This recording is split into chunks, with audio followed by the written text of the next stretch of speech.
Welcome to Stand Up to Stand Out, the podcast. I'm your host, Stuart Paap, and for the last decade plus, I've been working with innovators and leaders inspire others to take action. My goal with this podcast is to give you practical, tactical advice that you can use now. Whether you're scaling a company, leading a new team, or advocating for meaningful change, this show is designed to help you make a positive impact with those who count. So let's learn together and have some fun along the way. Let's get to it. I am absolutely delighted to have two guests with me today, so it is going to be twice the fun. So first, I have Glenn R. Caroll. He's a professor of organizational behavior at Stanford Graduate School of Business. He runs a transformational leadership program with Fortune 500 companies, and most recently, the co-author of Making Great Strategy. I also have Michael Arena, the author of a groundbreaking research on adaptive space, beautiful graphics, by the way, which won the 2017 Walker Prize from People and Strategy. His work has been cited in the Wall Street Journal, Chief Executive Magazine, Harvard Business Review, and Arena teaches in Penn's Masters in Organizational Dynamics program and acts as a design thinking coach at Stanford Design School. Welcome, Glenn. Welcome, Michael. Thank you, Stuart. Great to be here. So recently you teamed up on a podcast episode that I recommend everyone listen to, and I'll include a link in this podcast. So the title was Ties That Bind: Why Remote Teams Need the Right Connection. And immediately I read that title. I knew I had to listen to it, and I'm thrilled to have you both today. What does it mean to have the right connection? And we'll start with you, Michael. Well, so Glenn and I have been talking connections for years and studying networks and how connections show up in organizations. And I would say people have been loosely interested in that topic over time. And then this, thing called COVID hit, and all of a sudden our connections started to matter at a whole different level. And almost immediately we were surprised, positively surprised, like, hey, we're able to maintain certain types of connections and be productive in this remote environment. And yet there were other types of connections that dropped off the planet from the very beginning. And just to put that in context, our close ties, our bonding relationships, within our teams generally, we were able to translate that quite well over into a remote environment. But our bridging connections generally, or some people call them weak ties, or there's some overlap with weak ties, started to drop off the planet. In one study, we saw a 30% decline in as little as 2 months, which are those connections across teams or across groups. And I think that led us to, I don't know, Glenn, how we got started on this, but I think that led us to a conversation around like, hey, productivity looks fine, at least in the short term here, but what about innovation? And what about, creativity, which we know come from those later types of connections? Yeah, so one of the things we know about innovation is it often comes about through chance encounters where you meet somebody at the water cooler and you make some comment and they say, oh, I never thought about that. That reminds me of X. And these are kind of casual chance encounters that occur in the normal workday. And when you go to online devices like Zoom, everything becomes much more intentional and purposeful. And so even when you try to do casual encounters, they have a kind of stifled feel to them. So what we were worried about was that the kind of chance elements that sometimes, not always, but sometimes induce ideas for innovation, that those might get lost in the remote world, even though productivity seemed to be going up.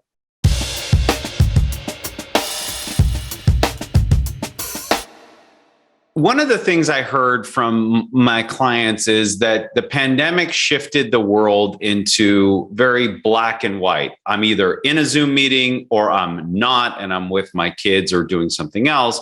But what was missing was the gray area, meeting somebody at the water cooler, at the elevator, having coffee with somebody. And they missed that because it was sort of the cement that bonded the bricks together. How can we bring that back so that we foster innovation? Michael has a lot of specific ideas and things he implemented when he was at AWS and is seen in other companies. But I think part of our reason to write this article was reaction to kind of blanket policies. The companies would come back and say, well, we want people to be in the office 3 days a week, Monday, Tuesday, and Wednesday, and then the rest of the time it can be remote. And that just seemed artificial to us and not kind of fit to purpose. And so I'd say one of the main messages in our article was, you ought to think about, be intentional and think about what the purpose of your team is and what the goal is, what the purpose of a meeting is going to be, and then decide, can we do it online? And is it still going to be as effective as it would be? Or should we do it in person? And if so, what's the best way to do it in person? And then, of course, there are other, devices like Slack and the like that are kind of intended to present a relaxed online environment. But again, I think those are often more artificial and stifled than a real lunchtime conversation, let's say. I remember, early days of the pandemic where this really started to come up was, hey, we can be productive in this environment, but can we continue to innovate on behalf of the customer, for the customer in the long haul? And there were multiple conversations happening across all kinds of organizations to the effect of, remember what used to happen between meetings? You would either sit in your chair and talk to somebody offline, off script, off agenda about something they just said in that meeting, or you would walk with them a hallway conversation from that meeting to the next. And that's where the real innovation happens. I know we oftentimes say it's the proverbial, water cooler. Rarely is. It's most often like something was seeded in this meeting. And it's a little bit to your question, Stuart, it was off agenda versus on script. And that's what we've lost if we're not intentional. And, more recent study, this isn't in the article, but a more recent study we've been looking at is formal interactions. Like we can look at all those different things on passive channels, Zoom or Microsoft Viva or Microsoft Teams, if you will. We can look at passive interactions and we can see those things that were scheduled and those things that weren't. And what we are finding is the formal things like management reviews, team meetings, town halls, those formal things, those things that are scheduled and planned for and are traditional meetings where we are always with an agenda and always on, those actually translate quite well, even in a remote environment. When you compare people remotely working versus those in the office, which we've been able to do with some recent data sets, you don't see a whole lot of difference in the network on formal interactions, where you see a radical change. And in fact, if you're remote, you might actually see a small increase in formal interactions, if anything. But where you see a big difference is on informal connections. So that's the hallway conversation after a meeting. That's I need to figure out how I'm going to influence somebody to make a different decision. And this isn't a person I interact with every day. There are these discovery connections that are so critical to innovation. And what we saw was those are dropping off, anywhere from 25 to 30% for those people who are working exclusively remotely or predominantly remotely. So that's a long-winded response to get to the answer to your question. One of the things we think we can do, but we're still in the early stages of this, is make those informal interactions more formal.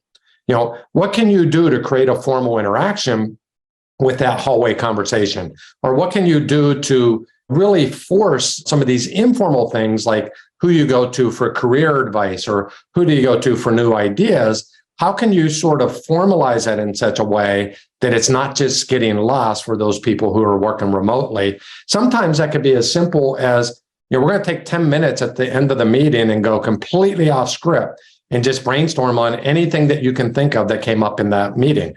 And you just basically approximate what's happening after the meeting in a physical environment. And, those are the things that we think you can get more intentional about in order to, really amp up the informal interactions. So if I understand correctly, we're pretty good at doing work that's, quote, on the page in these remote meetings, but it's that off the cuff, finding organic interactions, mentorship opportunities, career growth, bonding friendships that we can start designing into formal meetings for people who are remote, right? So the first 10 minutes, the last 10 minutes, would that be a step in the right direction, at least according to what you're seeing for preliminary research or the indications? Yeah, and I think even something, like sometimes in meetings, people will disable chat, let's say in Zoom. Well, letting chat Flourish is actually a way to let people continue these normally informal conversations and let them have access to the chat notes afterwards. And, it may appear to be a distraction of sorts, but, it's actually conveying information. People don't want to, they're not going to write a message if it's not meaningful to them. Right. So I remember in my career years and years ago, I went through a training program, and it was a week with a whole bunch of us in a different part of the country. And we really bonded. We were all together for a week, pretty much night and day. And then everyone flew back to their part of the country. And, I haven't even talked to many of those people or seen them in many, many years, but that connection is still there. And I think people can relate to this sort of intensive in person where you get a chance to have all the spectrum of interactions with someone in a short time. What are some ideas for the future of work? I love that you landed on ideas. I won't speak for Glenn, but I think I can. Like the real answer to your question is it depends on the context. It depends on the company. It depends on what you're trying to do. Like it depends on a bunch. It's always contextual. And, it's hard to say like, absolutely, this is how networks form because there are so many other aspects to the way this really happens. I think a couple of thoughts, and Glenn knows much about this as well. So please add, Glenn, much more, I should say. So please add.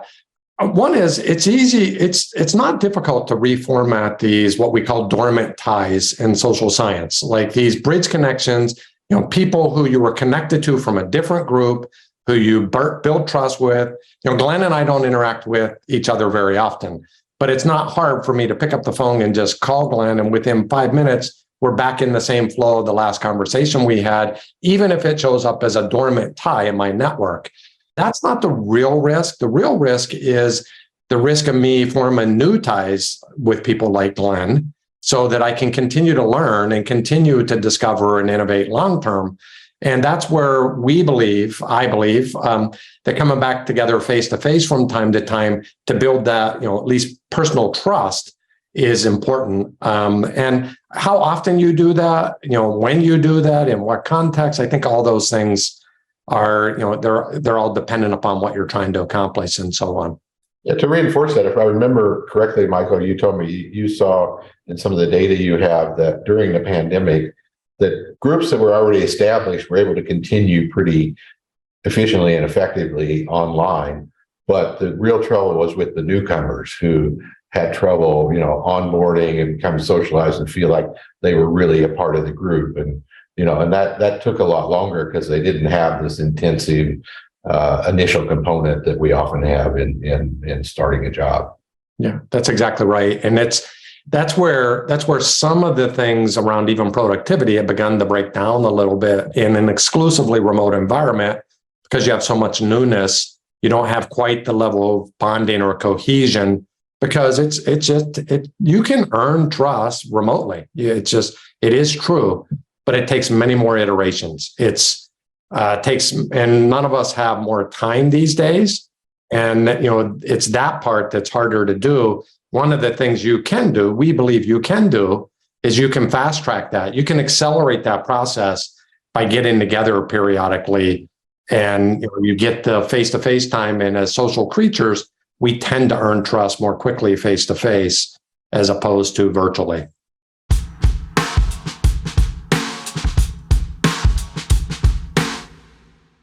What's a process that someone could have if they're running a remote teams, like a lot of my clients are, or standing up a new team and everyone is all over the globe? What's a way to approach it from a forward thinking and a backward looking perspective? Yeah, I think the world we live in now, it's very hard to determine up front what you're going to like and don't like. You almost have to experience it. So at least my intuition is, schedule different things, try them out, and then get the reactions to those, and then develop a plan based on that. If you do it purely based on, preferences without the experiences, maybe you'll get it right. But I think you're absolutely right. People don't know what they want a lot of the times these days. And I think that's going to amplify, as people start coming back in the office. If being there gets you more face time with the boss, you get a lot of more information, you get involved in, new things more easily, you get promoted faster, or you get involved in the top projects then people are going to see that and say, well, I'm missing out by not being in the office. So it's going to evolve, and I don't think we know where it's going to go, but it wouldn't surprise me if there's a premium on being back before too long. Yeah, I would concur with everything Glenn just said. I think it's about experimentation. Like, this is a new world. Like, we have never been here before. If you were to ask me, could we been productive in a complete remote environment? I would have said, like pre-pandemic, I would have said, absolutely not. Like, everything I ever learned is that proximity matters to performance. Turns out that's not true. Turns out that proximity is more of a proxy for cohesion. It's not, we were measuring the wrong variable, and you can sustain that remotely. But moving forward, I think we got to experiment our way there, because we've never worked in this kind of an environment. And I don't think employee listening is important. Like, in corporations, we would describe this attitude or preference from an employee perspective as being the listening system, and it's super important. And we absolutely need to listen to what our employees are saying. But many of us, including myself, are walking hypocrites. I mean, my favorite study was a study where an organization had asked a question: what percent of you, or what would you prefer, working remotely or coming back to the office? And I think this is the right number, 77% of those human beings said, I want to continue to work remotely. Same survey, same human beings, 63% of those same people said, so just do the math in your head, 63% of the total population surveyed said, I can't wait to get back in the office to be with my colleagues. So, it's a little bit of what you said, Stuart. Like, we don't really know what we want completely. We definitely want the flexibility and the autonomy and all the benefits of working remotely, but we're missing some things as well. And to Glenn's point, like, we're going to experiment and experience our way to a better future that's going to get us sort of the win-wins on both. There are going to be times to come in the office that are going to be super advantageous. And there are plenty of times where we're going to be more productive, heads down, remotely. I was writing all morning. I couldn't do that in the office. I remember, whenever I used to have to write from a job standpoint, I had to schedule time out of the office just to focus and concentrate. And today I don't have to schedule that. I just block out my calendar. So I think we're going to figure out our way there. And it's going to probably be a better ending point than what the starting point was pre-COVID. And both things can be true. One can want to work remotely and want to be with their colleagues. What I think the pandemic has shown us is that bringing back some autonomy is good for workers, but it also is good for their families and their caregiving. So, can we find a way forward? And it seems like we really can. And we just have to be intentional about it. If your goal is to write a new book, maybe you should stay out for the next, three months. And if your goal is to run a new innovation project, maybe you should take over the offices for a month. Some version where we're being really intentional about what's the outcome of that work over the time. And I couldn't agree more. And that should have been true from the beginning, right? Like, that was true even before. It's a form follows function model. We should first ask our question: what's the function we're trying to solve for?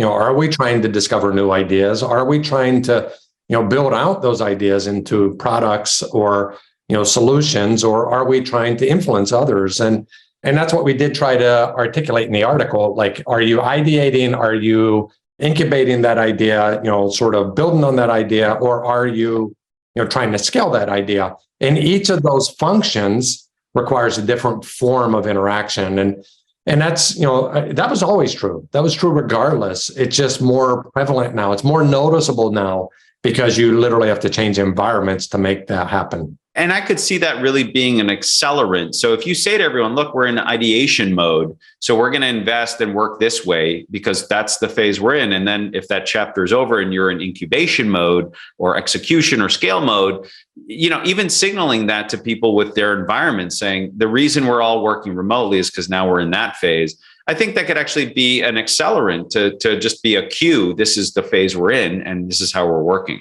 Yeah, that's right. I mean, I also think, though, it puts more onus on the manager to kind of think about things and set it up in advance. And that could be a challenge in some cases. And, it creates more overhead and more points of discussion, contention perhaps, but it's absolutely the right thing to do. I mean, it may help you figure out who's a really good manager and who isn't as well.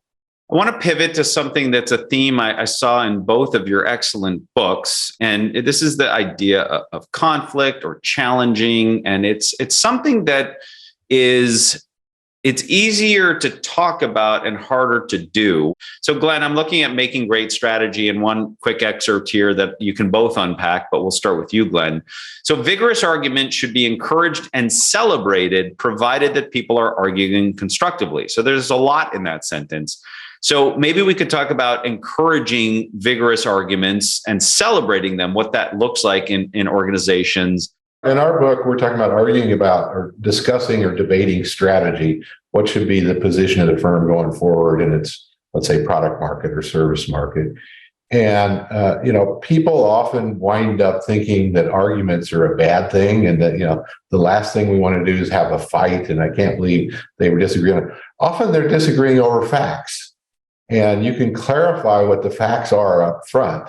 There are ways to clarify them, and then you want to have a discussion over what's the appropriate response to the facts or the things that you think are going to be the facts. And you got to accept that the future is uncertain. We don't know. We're trying to make our best choice, and we're trying to hedge our bets. But everybody has an opinion on that, and it's worth hearing those and taking them seriously, and then coming to a reasoned judgment after that about what's the best course of action or decision. And people often take those positions very personally, and then it becomes you versus someone else. And it's not about an objective decision about what's the right thing for us to do collectively. And so we're trying to make a case for arguing constructively in the sense that, it's not about the person, it's not about the facts necessarily, if you've vetted proper facts, but it's about, what's the right thing to do in an uncertain world, and why or why not would this make sense, and what are the assumptions you're making in the process. And, I think the leaders need to work hard to kind of establish that kind of dialogue system so that people don't feel threatened by it, and that they understand that it's not to be personalized. And picking up that theme, Michael, in your book, you had this idea of the challenger. So you have two parts of your book. Part one, uncovering the power of networks. Part two was opening up adaptive space. But in part one, you talk about broker, connector, energizer, and then the challenger. Would a challenger occupy that role in this setting or could occupy that role? Or maybe you want to unpack that for the audience and explain the role of a challenger and the value to an organization. Yeah, I will start by saying this. If everybody around you is saying, yes, yes, yes, go, go, go, you are most certain to fail. I'll start there. Like if you don't have some productive friction in the system, some element of pushback, whatever idea or whatever innovation you're building, it's never going to be as big or as bold as it could be, or as effective as it could be. So the challengers and I talk a lot about this in adaptive space, really play two critical roles. The first thing a challenger does is it looks at the existing, sort of orthodox, and that person starts to tear it down. Like, hey, this made us successful. This is what got us here, but this isn't the landscape's changed around us. We live in a dynamic world, and we're not going to be able to continue to be effective if we stay the course of where we are. So a challenger will first disrupt on the front end to say conventional wisdom is no longer wise, if you will. But a challenger also works at the back end of the innovation process. Like Glenn, I'm going to pick on Glenn for a little bit if I could. Glenn's one of my challengers. I pick up the call whenever I really want to know, like, is this idea a good idea? Because I have 10 ideas a day. Most of them are really lousy ideas, and I don't even believe in them by the end of the day. If I believed in it three days in a week, then I want to work on that idea a little bit. And once I start to believe in it and start to stand it up and find a few people, who I talk about finding a friend in the book, a few people that can help me co-build it, and I got a little bit of ownership with it, then I'll pick up the phone and I'll call my grand challengers. Glenn's one, there are others. And like that, Glenn does something awesome for me. Like he foolproofs that idea. And it won't be the same idea by the end, because I'm being challenged to think about it from a different perspective, which isn't my view of the world. And that's what a challenger does. A challenger adds productive friction to morph an idea so that the idea can actually stand up in the world better, more effectively.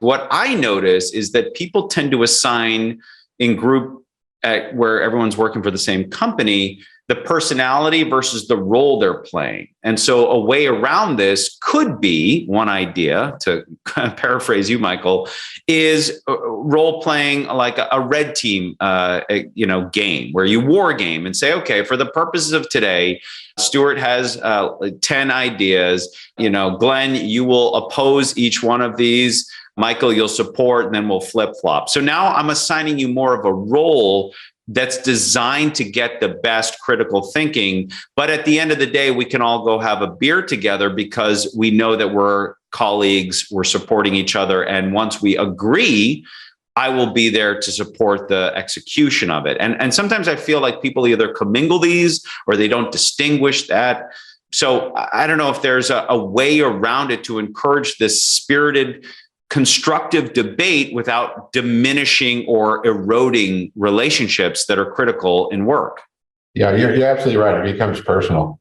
So, we discussed in our book using something a little less formal than what you're talking about with the teams, but just appointing someone as a so-called devil's advocate. So we're going to discuss, whether to move into this product market on day X, and we'll have all the people who are in favor of it lined up with their arguments.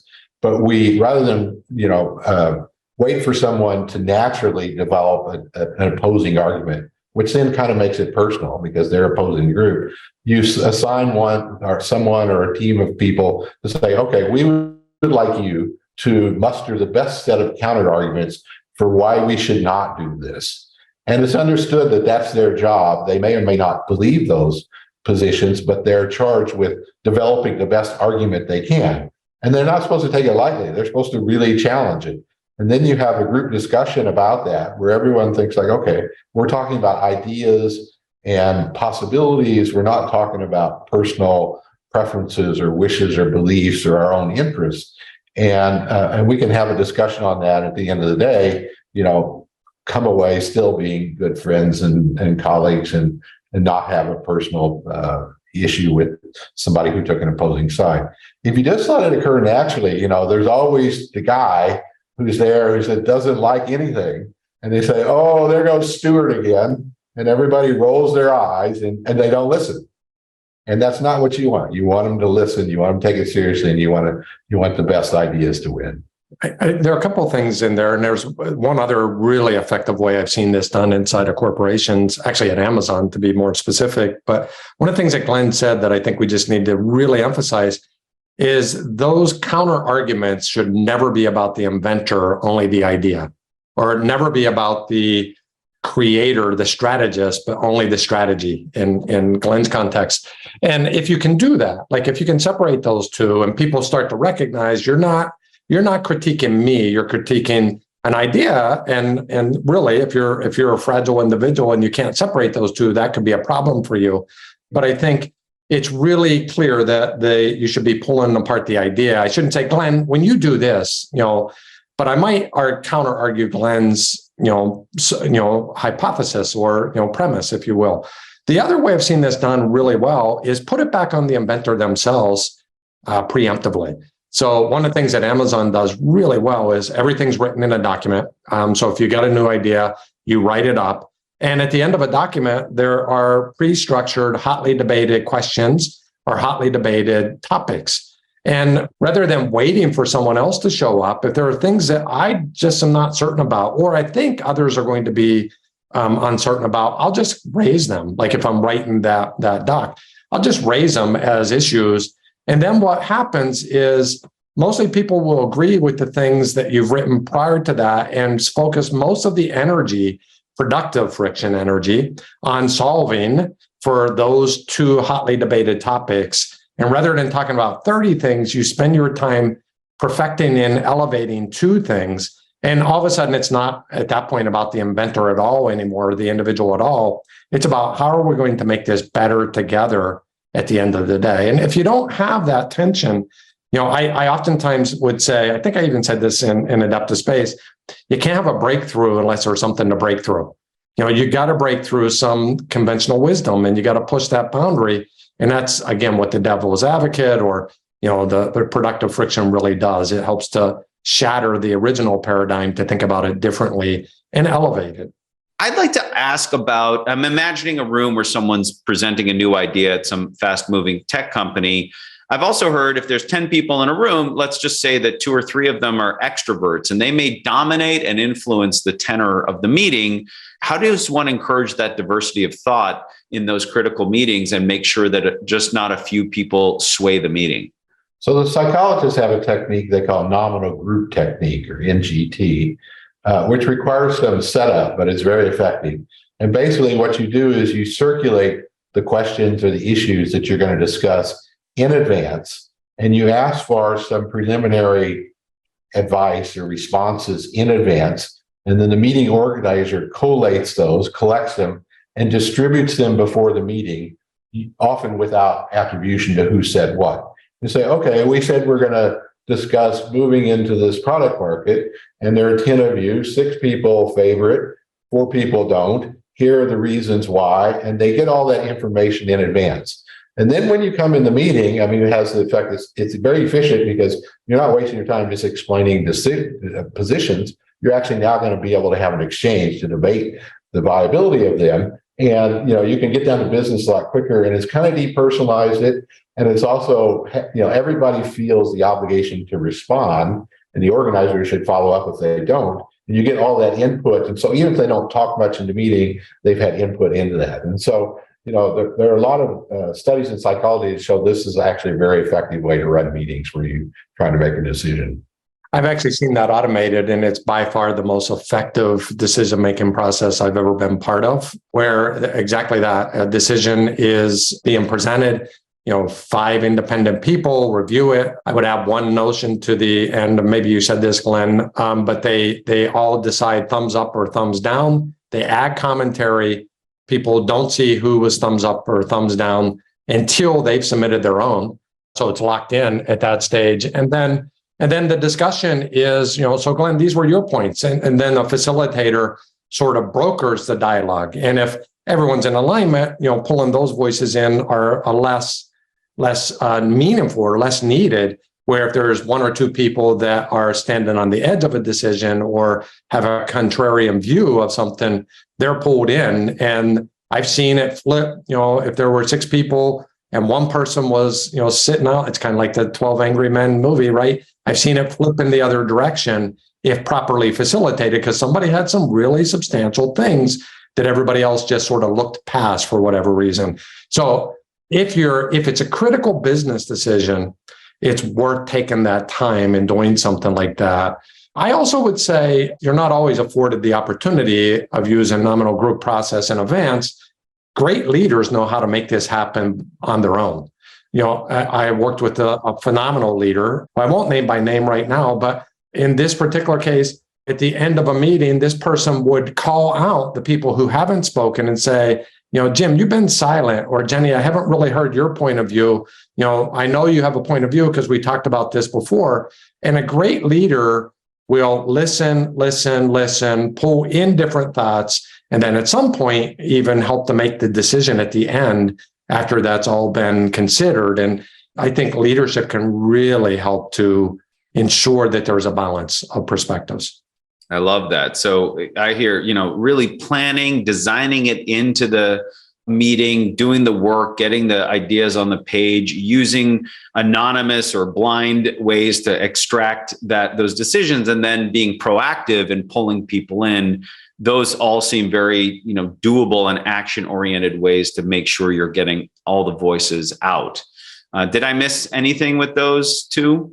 Well, it also, Michael said something I think is important to note. It also depends on the kind of decision you're making. And I think as Jeff Bezos is quoted as talking about, really, really irreversible decisions versus those that are reversible. And so some of them are so big, you just can't back out of them. And for those, you really want to do as much pre-planning and this kind of deliberative process you can. If it's something that's a minor decision and, if you make a mistake, you can go back and reverse it, it may not be worth all this effort.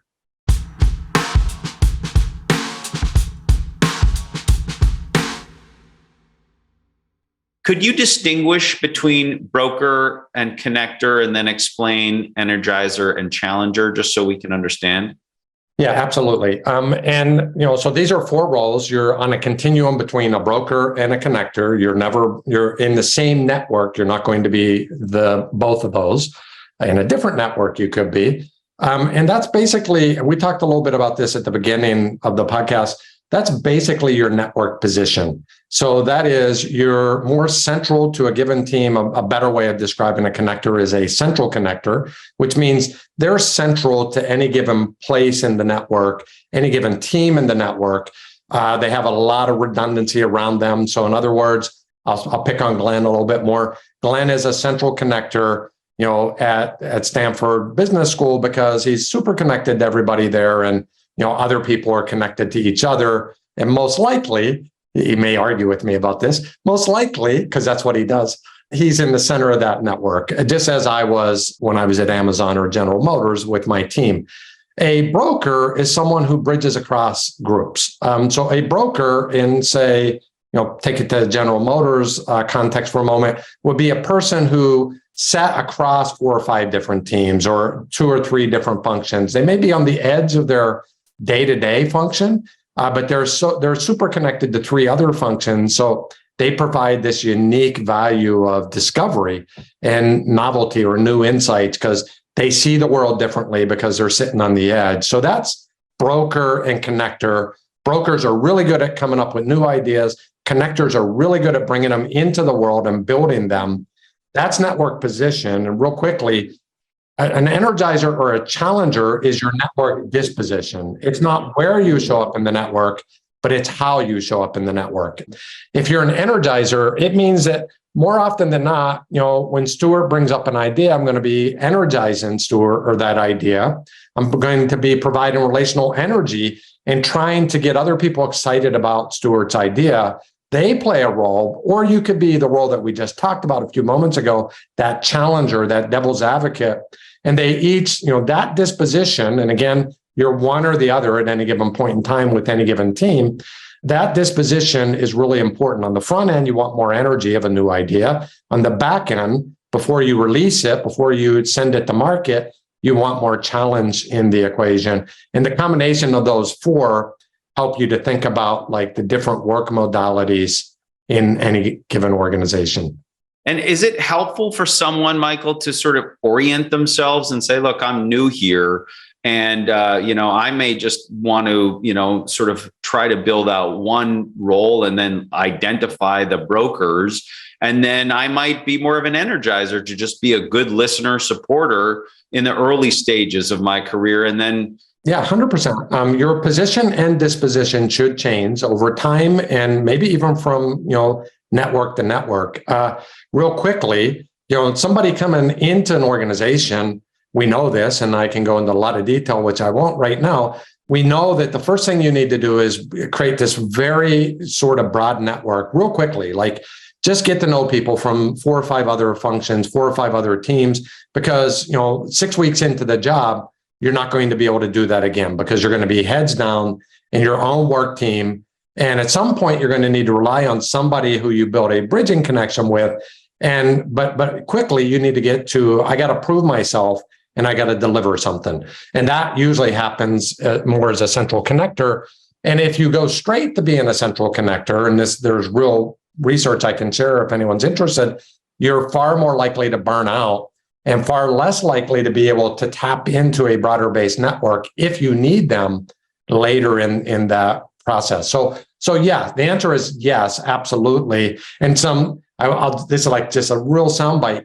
If you actually see oscillation in your network between broker and central connector and back to broker across time, there's at least some evidence, and this is one of the things that I'm most jazzed up about researching right now, there's some evidence that it will make you far more productive compensation-wise, promotion-wise, over the long haul, presuming you don't go from company to company, over those times. So it matters. It matters. And if you don't shift, you'll probably stall out in your career at some point in time. Glenn, we're going to go over to my soul is in communication. And in chapter 7 of your book, Making Great Strategy, you talk about communicating strategy. And I want to specifically talk about one takeaway. And I'm going to read from the book here, but basically recognizing there are a number of different ways to do this. We believe the best messages contain 4 elements. 1, a concise description of the strategic opportunity, so what it is. 2, a forthright acknowledgement of the primary obstacles to success, so what's in the way. 3, an articulation of the logic by which the organization will overcome those, so how we're going to get past them. And 4, a clear connection between the strategy and the action, so the execution. So what I'm hearing it as sort of what's the opportunity, what's in the way, how we're going to get past it, and what we're going to do about it. Yeah, so part of the motivation for us to write this was that, we find a lot of companies try to regard their strategy as secret. And, I think this is something that we should hide. And yet we note in the book, like if you Google the company's name and strategy, it always comes up and it's out there. So what are they trying to hide in the first place? So the reason to articulate it is so that you can tell everybody on your team and all of your suppliers and all of your customers, what it is you're trying to do and the plan by which you're trying to achieve it. You're not going to reveal any proprietary secrets about your technology or maybe your R&D process or some of the people you're going to use, but you're going to tell them generally how you're going to overcome these obstacles that are out there. I think one example we give in the book was Elon Musk's early plan for Tesla, where he talks about the Tesla super secret master plan. And it's basically 4 or 5 sentences where he lays out exactly what they're going to do by building this sports car at the beginning that's going to be overcharging for what it's worth, but it's going to accumulate the capital and demonstrate the ability to do it. And then they're going to invest that in a more mass-oriented vehicle that's then going to, go into large-scale production and make them all their money. Now, there are lots of details left out there, but everybody can see kind of where we're going and why we're going there and kind of the ways by which we're doing it. And it allows them to understand where you're going, but also to raise any questions about how we're going to get there. And internally, those questions, can be answered in a proprietary way if necessary. But it's a way of letting people know, where you're going and why you're getting there. And then, these are not secrets anyway. So it's kind of crazy to act like they are and treat them that way. Yeah, and if you ask the average person who's working at a company that they love and are inspired by, what's the strategy here? I think a lot more people than not would come up blank. So there seems to be real value in communicating. We talk a lot about being comfortable with failure and failing fast and learning from that.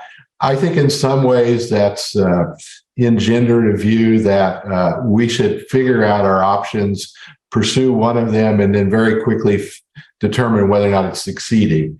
And I think that companies often abandon those routes of action before they really know whether they have a chance of succeeding. So, you see this in small companies, but also big companies where, okay, we have this test project, we have this pilot, we're going to put it out there. We've shown we can do it. It works. It resonates with some customers, but it's not making the kind of money we thought it would in the first year or two. So it's not viable. Well, that's just not long enough to really test its viability much of the time. And so I think, having the patience to kind of really see these things through and to get some hard indicators of whether or not it's working or not is something that a lot of companies should do more than they do right now, I think. So pivoting's popular, but you don't want to just pivot at the first sign of adversity. You want to make sure that it really isn't viable. I would say, and I mostly work with internal innovators, so it's a little bit different because the social dynamics are a little bit different. But I would say speed matters disproportionately. This is a little bit of what Glenn was saying. Keep a team small, keep a group of entrepreneurs small, test feature set by feature set, one at a time. Don't try 30. And velocity matters. Like keep proving it, test it again. Okay, it didn't work under those conditions, test it again. And I think it's that agile process of iteration. And then and only then, once you think you've got something that we'll call minimum viable product or solution, do you start to think about scaling. And that's where I didn't talk a lot about this. We talked around this, But that's where energy or energizers play such a critical role inside an organization, because they can really help to lift up that idea and carry it out across, the broader social architecture. So speed, speed, speed. And then, and only then, after you feel like you've proven something, do you start thinking about scaling? And that's where energizers can play a role. I love it. So many insights today. So I just want to say thank you, Glenn R. Caroll, Michael Arena. Thank you so much for your time, energy, and insights today. This was a spirited discussion full of insights from both of you. So Glenn, where can people go to learn more about your work? And then Michael, same question for you. So I'm at the Stanford Business School. I have a website, their faculty profiles that has links to just about everything I do or know. So books, articles, posts online, et cetera. So that's probably the easiest place. Connectedcommons.com is where a lot of this research about networks is, the research that we've done collectively with that institution. And then just find me on LinkedIn and you can connect up with some of the other resources. That is perfect. So thank you so much for being on the show today. And you'll get all the links in our podcast page. And we'll see you in the next episode. Thank you so much. Thank you, Stuart. It's a great conversation.